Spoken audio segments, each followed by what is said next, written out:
Olá, bem-vindo a mais um Setcast. Eu sou a Deise Feitosa, comigo está Bruno Martins, direto do Rio de Janeiro. Oi, Bruno. Olá, Deise. Muito bom estar aqui com você para mais um Setcast. Mais um Setcast bem especial, como todos. Bom, você já sabe que a Set é uma associação que reúne profissionais e empresas do setor de mídia e entretenimento. Com foco em tecnologia e modelos de negócio, a SET ela acompanha as tendências desse amplo universo do conteúdo audiovisual e traz aqui para você um pouco de muitas novidades. Então, vem para a SET. O Setcast é um dos canais de comunicação da SET. Aqui temos sempre convidados muito especiais que contam as suas experiências e suas histórias inspiradoras. Falamos de tudo, de tecnologia, negócios, mídia e entretenimento em geral, mas não só isso. Acompanhe nossos episódios e se atualize, aprenda, se divirta e se emocione. Enfim, fique com a gente. Para saber mais sobre a SET e se associar, acesse set.org.br. E hoje recebemos aqui com todo carinho, de maneira muito especial, Isabela Boscov, que é criadora de conteúdos e crítica de cinema. Isabela, seja muito bem-vinda ao Setcast. Enfim, a gente está muito feliz aqui, emocionado com a sua presença. Muito obrigada, Deise e Bruno. É um prazer estar aqui com vocês.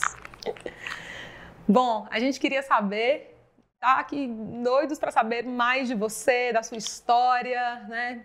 Saber detalhes, bastidores aí da sua vida como criadora de conteúdos. Enfim, o nosso público aqui está ansioso para conhecer mais um pouco da Isabela Boscov. Então, conta um pouquinho para a gente, quem é a Isabela Boscov? Acho que a melhor maneira de conhecer quem eu sou é assistindo os vídeos do canal mesmo no YouTube. Mas, assim, eu sou formada em rádio e televisão pela ECA USP. Nunca trabalhei com rádio e televisão. Por um acaso, fui para o jornalismo logo que eu terminei, um pouco depois de terminar a faculdade. Eu comecei no Jornal da Tarde, que era do Grupo Estado de São Paulo. O Jornal da Tarde, infelizmente, não existe mais. Era uma simpatia de jornal e uma delícia de redação. Aprendi muito no primeiro ano da minha carreira, que eu passei lá. De lá eu fui para a Folha de São Paulo, onde eu passei 6 anos, e passei por várias editorias, além da Ilustrada mesmo, da editoria de cultura. Eu fui muito tempo de cotidiano, fui muito tempo de ciência, né? E passei por várias outras coisas lá dentro também. A Folha era um lugar em que não dava para respirar, né? Você fazia de tudo, foram 60 anos em 6, assim. De lá eu fui para o total oposto, que é um veículo totalmente segmentado. A Sete, não é a Sete de vocês, é outra. Sete era uma revista de cinema e vídeo, veja só, estava falando da época do VHS ainda, né? Onde eu passei uns 5 anos, eu acho, e da Sete eu fui para a Veja. Na Veja eu passei 16 anos, na verdade. Eu fui sempre crítica de cinema na Veja, mas também acumulava outras funções. Quando eu saí de lá em 2015, eu era editora executiva, né? E saí, continuei colaborando com eles, colaborei com eles até 2022, se eu não me engano, mas a partir daí, de 2015, eu fiquei em casa trabalhando, né? Foi o ano em que eu comecei o canal no YouTube também, primeiro meio que de brincadeira, né? Naquela época o negócio era blog, então tinha um blog e tudo mais, mas rapidamente deu para ver que as coisas estavam virando na direção do vídeo mesmo. E blog nunca foi monetizável, e é óbvio, a gente precisa de um meio de vida, né? E daí o canal foi se tornando mais assíduo, comecei a publicar com mais regularidade, até decidi que eu ia profissionalizar ele mesmo, né? No começo a gente gravava em qualquer lugar da casa, tinha uma parede branca, ok, esse é o fundo, né? E com o tempo, lógico, a gente notou que precisava ter um esquema melhor. Hoje em dia tem um quartinho, que seria o quarto de serviço da casa originalmente, que a gente transformou num estúdio, e é lá que eu gravo tudo, com fundo verde, né? A equipe, somos dois, eu e o meu marido, que produz e edita os vídeos. Que bacana, Bruno. Essa é a força da internet, do YouTube. Sim, eu estou ouvindo aqui, eu pensando, né? A Isabela tem uma carreira que começou ali sempre nesse meio de mídia, mas nos veículos mais tradicionais. E você hoje está na internet. E como foi para você sair dos veículos tradicionais de mídia e explorar a internet, entender como funciona esse mundo, que tem vídeo que viraliza, tem vídeo que não viraliza, tem meme, tem fake news. Como que foi essa transição para a internet? Na verdade, foi uma coisa mais gradual do que parece, Bruno, porque a Veja montou um canal dela, um canal online dela lá por 2005, 2006, e em 2008 eu fui a primeira da equipe a começar a produzir vídeos para o canal. Então, eu fazia críticas curtas de cinema em vídeo desde o início de 2008. Devo ter feito, sei lá, 400 vídeos nessa época da Veja, mais ou menos. Então, logicamente, é uma coisa que quando eu saí da Veja e comecei o canal, já era super natural para mim, eu estava muito acostumada a fazer, né? Nunca tive nenhum problema com vídeo. Eu acho que algumas pessoas ficam mais tímidas diante da câmera ou se sentem muito expostas e tudo mais. A exposição na internet é de outro tipo, né? Hoje em dia, o fato de de eu ter que conversar com uma câmera nunca foi um problema para mim. Então, foi muito fácil fazer essa transição, realmente, né? Foi muito fácil passar do escrito para o vídeo por causa disso. É lógico que tem uma dinâmica um pouco diferente. Eu acho que se eu não tivesse tido, antes disso, 30 anos de imprensa escrita, talvez tivesse sido muito mais difícil. Mas, com tanto tempo escrevendo, você tem o seu texto, uma coisa internalizada já e totalmente estruturada. Então, é muito fácil para mim fazer isso em vídeo. É lógico que é um texto muito menos reflexivo, muito menos elaborado, na maior parte das vezes, do que seria um texto escrito que tem todo um rigor formal, né? Outras coisas são exigidas dele, você tem que expor uma tese, defender essa tese, ter uma conclusão no final, né? Isso também acontece no vídeo, mas de maneira muito mais coloquial do que num texto feito para ser impresso, né? De qualquer forma, outra vantagem de ter começado isso tudo numa fase bem mais tardia da minha carreira é que eu não sinto a necessidade, já tive tanta coisa atrás, né? Que eu não sinto a necessidade de me impor viralizando e tendo o máximo de audiência o tempo todo. Eu acho que, de certa forma, isso seria considerado não uma boa prática, né, no meio da internet, mas eu acho que é uma das coisas que funcionam no meu canal. É o fato de que eu sempre fiz o que me interessa fazer, o que eu gosto de fazer. Tem vídeos que vão bater quase 1 milhão de views, tá ótimo. Quem não gosta que né, que o seu canal tenha muitas visualizações, eu gosto, mas eu não estou, assim, não é uma coisa imperativa para mim, né? Eu posso fazer um vídeo que eu sei que vai dar 10, 15 mil views e estou feliz com isso, porque é um vídeo que eu acho que eu tenho que fazer, é um assunto que eu acho que é interessante e eu quero fazer, né? Então, você não lança mão de métricas, Isabela? Você não lança mão de métricas? Não. Não. Das famosas métricas, né, com todo um planejamento, publicação naqueles horários que o público tende a assistir, o maior número de pessoas tende a assistir, então você não se utiliza de métricas para o seu canal. É orgânico.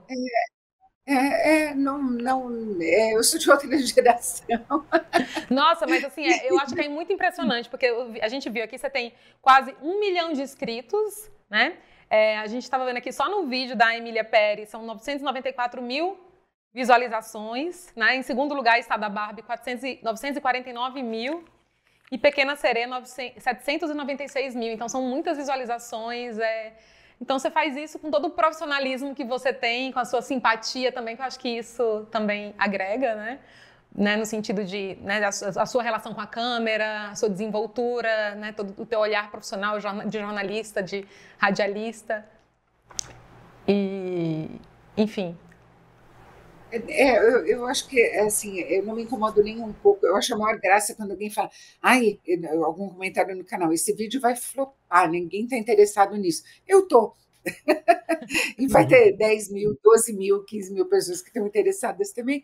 Para mim, tá bom. Eu não estou nem aí com flop ou não flop, entendeu? Na verdade, quando a gente começou a profissionalizar mesmo o canal, eu achei o máximo quando chegou em 100 mil inscritos. Para mim estava assim, olha, é isso, entendeu? Tô na terceira, quarta fase da minha carreira, para mim está ótimo, né? Daí aconteceram os memes, eu não sei bem como eles aconteceram, mas enfim, e daí veio um monte de gente nova para o canal, mudou muito o perfil demográfico do canal, o público hoje em dia é muito mais jovem do que era, né? Então, tá ótimo, tudo que vem tá bom, entendeu? Mas eu não estou perseguindo nenhuma dessas coisas, né? Como eu sou de outra geração, para mim elas não têm muita importância, né? E eu acho que o fundamental nessa fase da carreira é eu ter o maior prazer no que eu faço. Se eu não tiver prazer no que eu faço, não tem o menor sentido em eu ainda estar fazendo isso, né? Então, então tem que ser do jeito que eu gosto. E como é que é lidar com a crítica? Você é uma crítica de cinema e você também, obviamente, a internet não perdoa. Como é que você lida com as críticas, das suas críticas? Eu acho que as pessoas têm todo o direito. Aliás, eu espero que elas discordem, entendeu? Que elas discutam. Isso é que é o saudável. A ideia da crítica, pelo menos para mim, nunca foi a de emitir um julgamento sobre um filme. É de fazer uma consideração sobre um filme com que o espectador ou o leitor possa dialogar. Ele pode discordar completamente, mas, na melhor das hipóteses, pelo menos aquilo vai trazer para ele algum outro ponto de vista que ele vai examinar e ele pode concordar com ele ou não, ele pode achar que foi interessante ou não, mas a ideia é a de ser um diálogo, mesmo que as duas pessoas não estejam participando dele em tempo real, né? É uma interlocução. Então, as pessoas têm todo o direito de criticar. O que eu acho muito, lógico, tem muita gente que apela para grosseria, tudo mais. Isso não é legal, não é. Às vezes a grosseria não é nem comigo, é com outras pessoas que estão comentando no canal também. Isso realmente, né, discurso de ódio, xingamento, tudo mais, tô fora. Isso. Você está Isso não. blindada de tudo isso? Está blindada de tudo isso? Desses discursos? Porque tem, né? Não, ninguém se blinda de tudo isso. Se você estiver blindado de tudo isso, não sei, eu não tenho a pele tão grossa assim. Então tem vezes que a gente sente, né? Não tem jeito. Tem situações. Não é agradável, né? Não é agradável, não. Mas eu acho que isso, na verdade, diz muito mais sobre as pessoas que estão praticando isso do que sobre o que eu estou fazendo, né? Exatamente. Eu acho que tem muita gente que gosta de entrar só para isso, só para, né?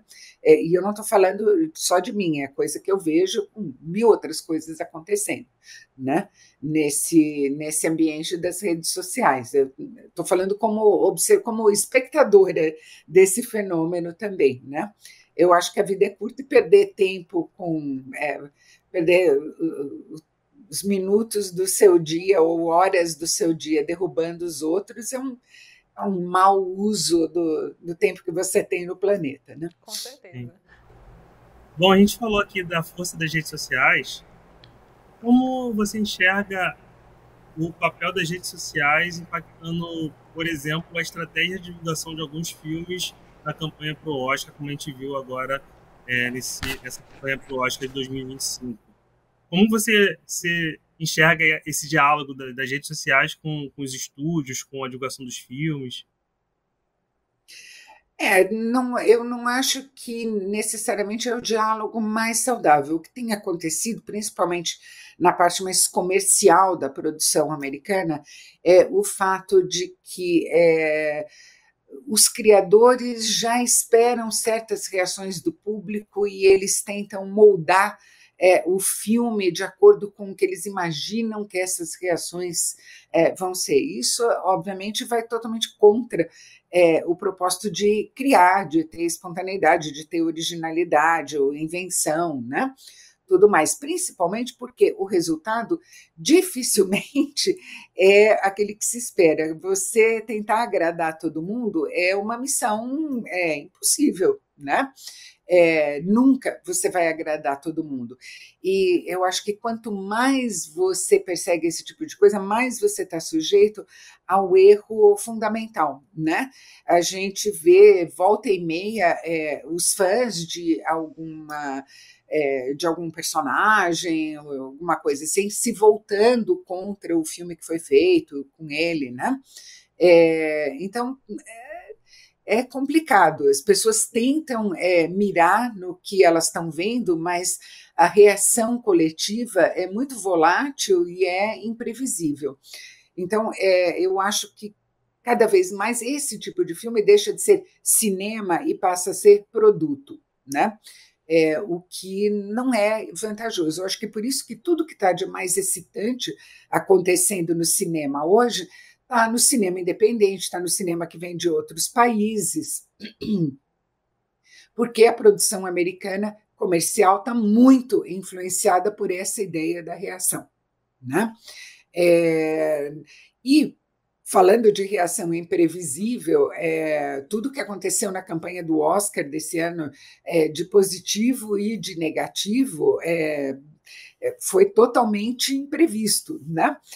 Uma das coisas mais interessantes é que as pessoas acham que elas vão mover o ponteiro, né? As pessoas, eu digo, o público que está contra ou a favor de uma coisa, e normalmente o que move ele é uma atitude que não tem a ver com o que está sendo propagado nas redes sociais. Vou dar um exemplo, por exemplo.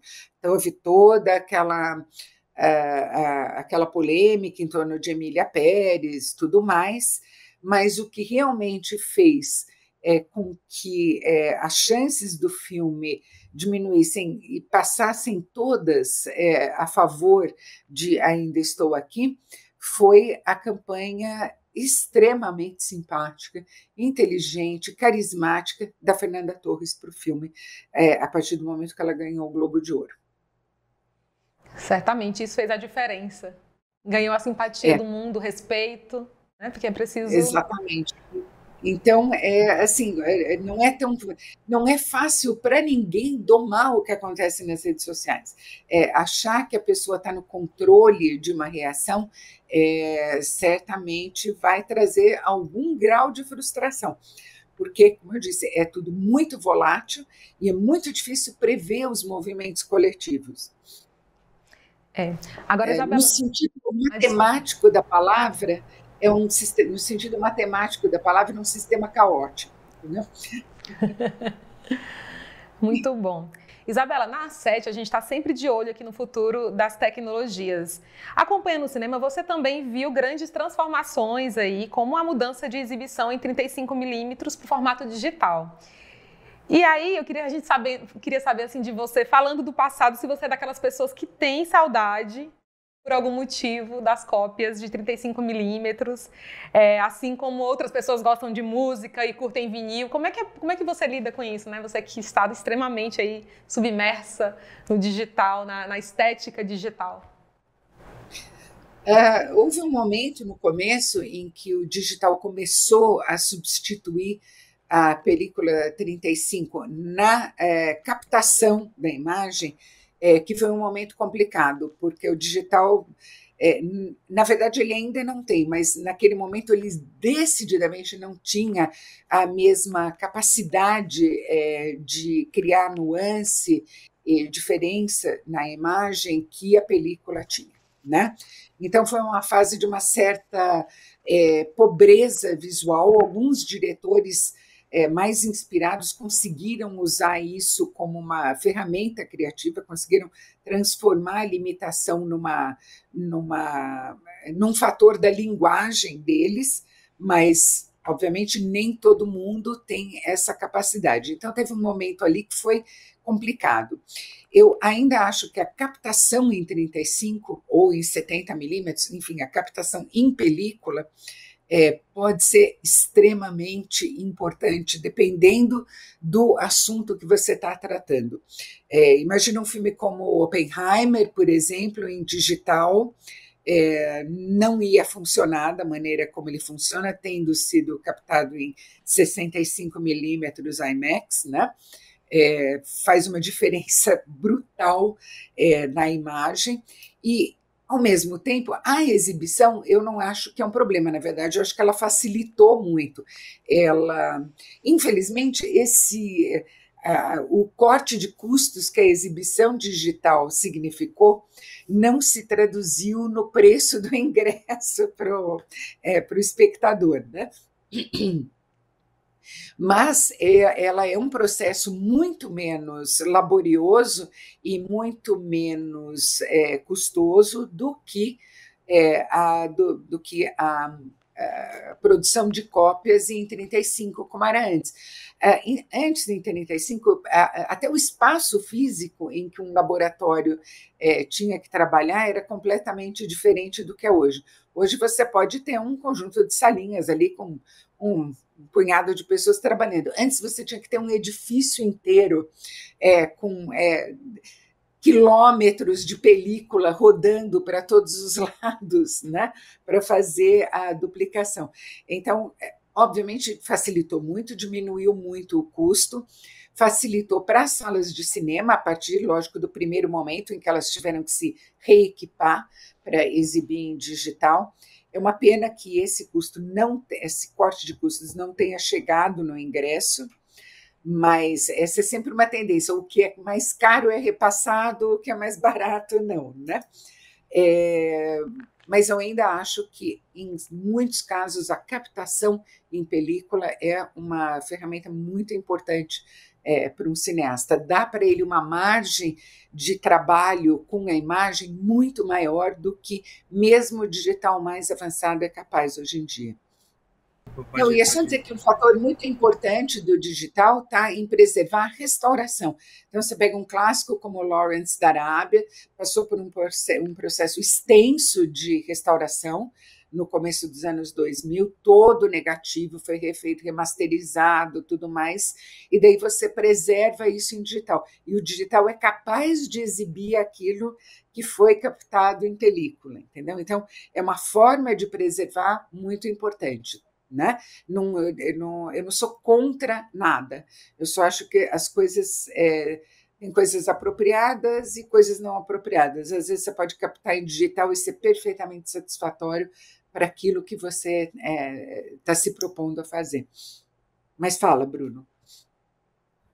Bom, eu ia perguntar se, falando de distribuição e de tecnologias associadas à distribuição, se você entende que o cinema 3D ele realmente tem algum valor e traz algum ganho ali na experiência de consumir aquele conteúdo, né? A gente aqui é da SET e a gente passou por um período ali onde a TV 3D era um assunto do momento, ali há uns 10, 15 anos atrás, mas não vingou, não foi algo que foi para frente. E no cinema parece que a gente realmente teve essa experiência de ter o cinema 3D. E ainda tem várias salas de cinema com 3D. Você vê que realmente traz valor para alguns filmes, ajuda a contar história, as pessoas veem valor nisso?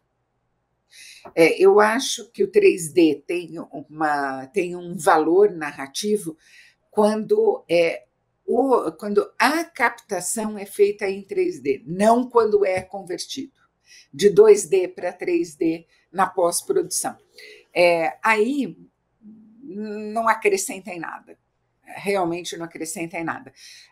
Você pega, por exemplo, o que o James Cameron faz com o Avatar, que é tudo captado em 3D, sim, daí você consegue uma profundidade, principalmente porque cineastas realmente apurados, como o James Cameron, eles usam uma paralaxe diferenciada. Eles não fazem as coisas saltarem da tela para você, eles fazem a tela ficar mais profunda, né? Daí eu acho que é uma experiência muito mais imersiva, muito mais interessante, tem um valor narrativo muito grande. Coisas convertidas para 3D normalmente estão buscando aquele efeito fácil da coisa que pula da tela para fora, isso se esgota logo, tanto que meio que passou a onda, né? Pouquíssima coisa hoje em dia é exibida em 3D, ou uma parte significativa dos ingressos é vendida para 3D, né? Principalmente porque, além de tudo, para uma parte muito grande do público, traz algum desconforto visual, né? Algum desconforto sensorial mesmo. Tem gente que fica tonta, que se sente mal. A maior parte de nós tem alguma coisa na visão, tem um pouco de astigmatismo, ou de miopia, ou de hipermetropia, e tudo isso, quando você está com óculos 3D, pode gerar desconforto. Então, você vê que é uma parcela grande do público que se sente meio afetada pela exibição em 3D, né? Eu acho que em alguns casos, sim, pode ser uma ferramenta narrativa interessante, mas eu acho que são bem poucos hoje em dia. Assim como a realidade virtual, que está sendo também testada. Se você ficar muito tempo assistindo a um vídeo, assim, depois de 30 minutos, você já está bem cansado, né? Então, causa algumas sensações aí de tontura, enfim, de cansaço mesmo. Sim, não, é um cansaço mental, porque, na verdade, quando a gente está interagindo com o mundo físico, né, que é tridimensional, a gente tem muitas maneiras o nosso cérebro sabe como selecionar a informação que interessa ou não, né? O que você vai absorver de visão periférica ou não, né? O quanto você vai se movimentar ou não num ambiente que visualmente é mais complicado. Então, quando você está nessas experiências imersivas, você não está no controle, você está à mercê, né, do que estão propondo para você. Então, pode ser realmente muito cansativo. Isabela, eu queria que você contasse para a gente um pouquinho da sua rotina. Como é que você faz? Eu acho que você deve ser convidada para muitas e muitas cabines ao mesmo tempo. Como é que você se organiza? Que dias que você grava? Conta um pouquinho para o nosso público, por favor. Na verdade, hoje em dia, felizmente, todas as distribuidoras meio que se organizam, conversam entre si, para evitar ao máximo que a cabine de um filme bata com a cabine de outro filme, né?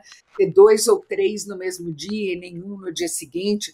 As pessoas fazem um esforço ali para distribuir da melhor maneira possível, inclusive porque é do interesse de todas as distribuidoras que o maior número de pessoas possível vá ver o filme delas, né? Mas isso significa que várias manhãs da semana estão ocupadas com cabines. Cabine é a sessão de imprensa, normalmente é feita numa sala de cinema normal mesmo, uma sala comercial, mas no período da manhã, quando ela ainda não está aberta para o público, né? Então, isso toma várias das manhãs. O trânsito em São Paulo é um horror. Então, para 2 horas de filme, você pode botar tranquilamente mais 2 horas para ir e voltar, né? Então, é uma coisa que toma bastante tempo.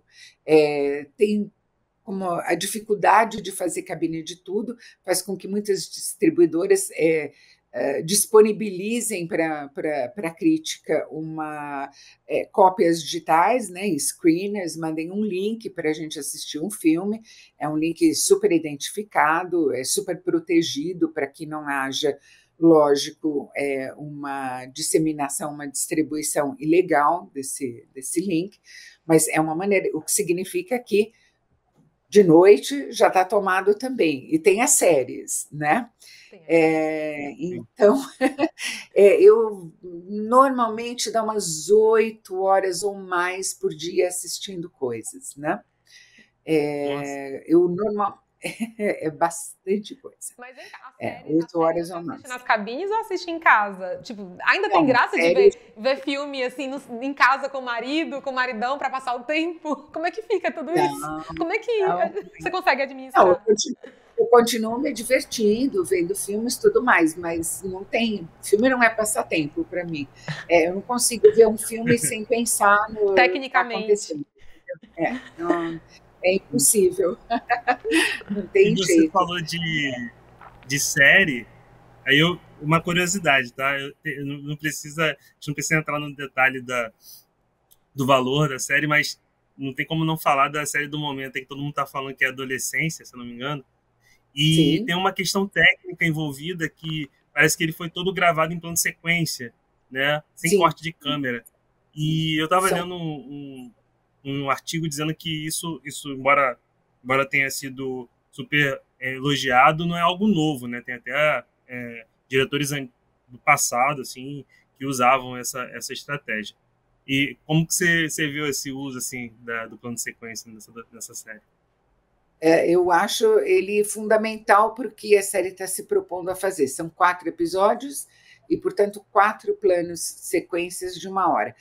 A gente tem experiências nesse sentido desde antes, quando era feito com película, o máximo que você tinha normalmente era 10 minutos de um plano contínuo, porque é o que cabe em um magazine colocado numa câmera, né?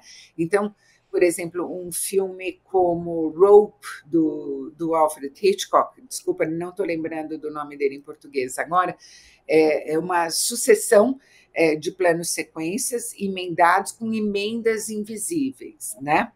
É, tem diretores que trabalham muito com isso, por exemplo, o Alfonso Cuarón, mexicano, e também o Alejandro González Iñárritu, mas são tempos, eles usam digital, portanto não tem esse limite de tempo, e lógico, normalmente são sequências de aí, 20 minutos, alguma coisa assim.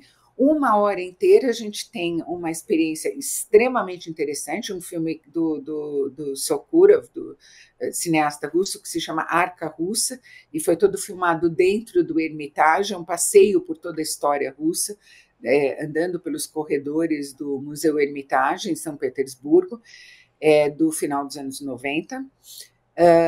Mas a pessoa pode fazer isso como um artifício, olha o que eu sou capaz de fazer, ou ela pode fazer como uma proposta narrativa mesmo, como uma questão de linguagem, como é feito em adolescência.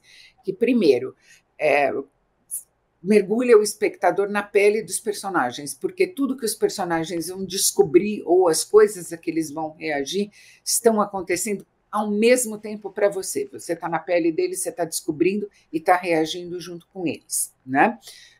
O segundo propósito é dar essa sensação de uma bola de neve correndo, algo que não se pode parar. E isso é muito importante para o tema da série, né? Aquilo que, assim, uma vez que uma coisa começa, não tem como voltar atrás, ela só se avoluma, ela só fica mais complicada. E o terceiro aspecto que isso dá é um aspecto quase documental mesmo. E não é só um artifício parecer documental. Quando você tem os atores, por exemplo, no terceiro episódio, né, que você tem praticamente só 2 atores em cena, o ator que faz o menino e a atriz que faz a psicóloga que está avaliando ele para passar um relatório para o juiz. Esses 2 atores estão reagindo em relação ao outro em tempo real, de maneiras que, por mais que você ensaie, sempre vão fugir ao controle de alguma maneira. Então, você também está documentando um fenômeno a quente, você está documentando algo no momento em que está acontecendo. Então, eu acho que, nesse caso, é absolutamente perfeito o uso do plano sequência. Eu acho que a série não teria nem de longe o mesmo impacto, o mesmo empuxo emocional que ela tem, a angústia que ela causa, se não fosse o uso desse recurso. E são planos sequência reais, não tem nenhuma emenda em nenhum deles. Isabela, eu queria só ter as tuas sensações nesse momento em que, de reconhecimento, voltando ao tema do voltando ao tema do Ainda Estou Aqui, eu queria ter a tua percepção sobre esse momento que o Brasil está vivendo, assim, de reconhecimento do cinema nacional, um momento muito importante, né? Um divisor de águas. Eu queria que você contasse um pouquinho sobre o que você tem, como é que é cobrir tudo isso, como é que é lidar com esse momento que a gente está vivendo. Olha, esses são sempre momentos de imensa satisfação para a gente, porque mesmo quando o cinema nacional não está sendo reconhecido fora ou dentro do país, né, ele é um cinema que, sem nunca fraquejar, produz coisas de imenso valor, né? É, a gente tem filmes maravilhosos nos últimos anos que não alcançaram a mesma repercussão que Ainda Estou Aqui alcançou, mas que são excelentes também. Então, o que a gente espera sempre nesses momentos, a gente passou por isso com Central do Brasil, com Cidade de Deus, né? É que essa visibilidade, essa euforia em torno do cinema vaze um pouco para o resto da produção nacional também, que dê mais embalo para ela, né? Que aqueça a distribuição e a recepção dela. Então, o que a gente sempre espera é que não seja só aquele momento e daí a coisa se esgote, né? E eu quero crer que cada vez que isso acontece, a gente ganha mais um pouquinho. Bom, Isabela, nosso papo está sendo ótimo, foi uma aula, eu aprendi várias coisas aqui que eu não sabia, não tinha ideia da complexidade. Obrigado aí por essa visão e parabéns pelo seu sucesso. Eu é que agradeço, Bruno, o convite de vocês aqui. Foi ótimo. A gente tem um quadro no final que a gente pede uma sugestão de conteúdo em geral, filmes, podcasts, livros, mas no seu caso, como a gente já falou bastante de filmes, eu gostaria de pedir uma dica aí de algum conteúdo que você use para relaxar, de livro, podcast, música, show, evento. Fica à vontade, o que você achar que faz sentido aí para a nossa audiência. Eu sou uma leitora compulsiva.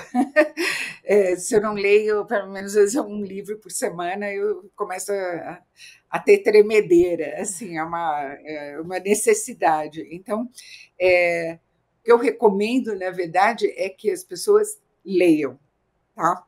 Leiam o melhor que vocês puderem encontrar. Primeiro porque é um prazer imenso, né?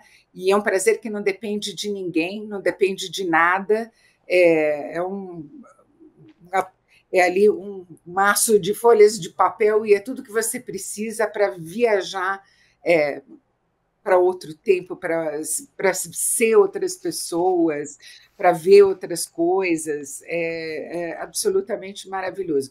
Eu sei que muita gente tem resistência à leitura, principalmente essa geração que é muito visual, muito digital, mas eu garanto, você nunca vai estar sozinho na vida, você nunca vai estar entediado se você tiver um livro para ler. E eu acho que sim, a pessoa tem que ir testando até encontrar aquilo que ela goste, aquilo que faz sentido para ela. Então, a minha recomendação é bem geral, tá? Mas bem geral mesmo. Leiam, é a melhor coisa que tem no mundo. E quem fala isso é uma crítica de cinema. Não poderíamos ter melhor dica, né, Bruno? Especialmente no Brasil, um país em que as pessoas ainda têm tão pouco hábito de leitura. Então, acho que a dica é muito valiosa. É muito caro, né? O livro é muito caro no Brasil, isso é um fato, né? Não é todo mundo que pode gastar R$60, né, num livro, mas por isso troquem livros, sabe, montem bibliotecas na cidade de vocês, não bibliotecas, mas grupos em que eu tenho esses livros, eu empresto, você me empresta outros, tudo mais. É uma maneira de tornar essa uma atividade mais acessível, né? De não depender de gastar dinheiro o tempo todo. E é um prazer imenso porque você vai fazer muitos novos amigos também que gostam das mesmas coisas de você ou que vão apresentar para você coisas diferentes que você não conhecia. Ai, que bacana. Nossa, muito, muito obrigada, Isabela, por tua participação, por nos honrar com a sua presença, com a tua generosidade, compartilhando o teu conhecimento sobre o mundo do audiovisual, do cinema. A gente está muito feliz aqui, muito honrado, de verdade, com a tua presença. Volte sempre aqui no Setcast. Você é uma convidada ilustre aqui nossa.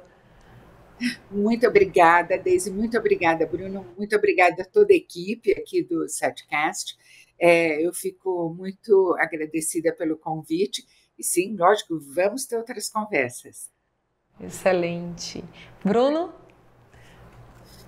Também gostaria de agradecer a Isabela, a você, Deise, e a toda a nossa audiência que ficou conosco até esse momento aqui, ouvindo o nosso programa.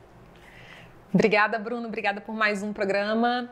E obrigada a você que esteve conosco até agora. Só lembrando que o Setcast é produzido nos estúdios da VEM-TV, com direção executiva de Igor Moraes, direção de imagem e áudio de Giovanni Fernandes e Vladimir Silva, coordenação de Tito Liberato e Giovana Souza, produção de Fábio Pereira e apresentação de Bruno Martins e Deise Feitosa.